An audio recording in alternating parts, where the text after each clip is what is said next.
டே 5 of Ayyappa விரதம். ஆமாங்க, இன்றைக்கி டே 5. நானும் அண்ணனும் குளித்து முடிச்சுட்டு கோயிலுக்கு கிளம்பிட்டோம். கோயிலுக்கு கிளம்பி சாமியெல்லாம் கும்பிட்டு வழக்கம் போல் புளியோதரை வாங்கி ஜம்முன்னு சாப்பிட்டு அண்டு மலைக்கு போகிறத பற்றி கொஞ்சம் நேரம் பேசிகிட்டு இருந்தேன். எங்கள் மாமாலாம் வந்திருந்தாருன்னு சொல்லிட்டு அப்போ தான் டைம் பார்த்தா ரொம்ப லேட் ஆகிடுச்சு. சரி ஆஃபீஸ் கிளம்புனான்னு கிளம்புனேன். சரியான மழை, வேறு வழியே இல்லாமல் பஸ்ஸில் ஏறி கிளம்பிட்டேன்.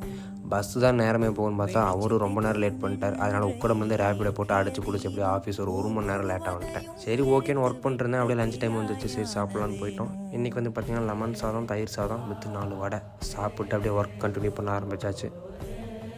ஓகே மக்களே, நைட் சாப்பிட்டு வந்தாச்சு. இன்றைக்கி தான் வந்து பார்த்திங்கன்னா ரூமில் ஃபஸ்ட் டே மாலை போட்டதுக்கப்புறம். முன்னாடி போட்டிருக்கேன், அது ஒரு 5 நாள் போட்டு மாதம் கோயிலுக்காக போயிட்டு வந்துருந்தேன். கார்த்திகை மாதம் மாலை போடுறது இதுதான் ஃபஸ்ட் டைம் மாலை போட்டு ரூமில் இருக்கும். அது தெரியுதா, வேட்டி வச்சுருக்கேன்னா அங்கே தான் தூங்க போகிறேன். ஓகே, இன்றைக்கா நல்லபடியாக போச்சு. உங்களுக்கு நல்லபடியாக போயிருக்கு நம்புகிறேன். நாளைக்கு பொழுது நல்ல பொழுதாக விடியும். சுவாமி சரணம், சுவாமி சரணம்.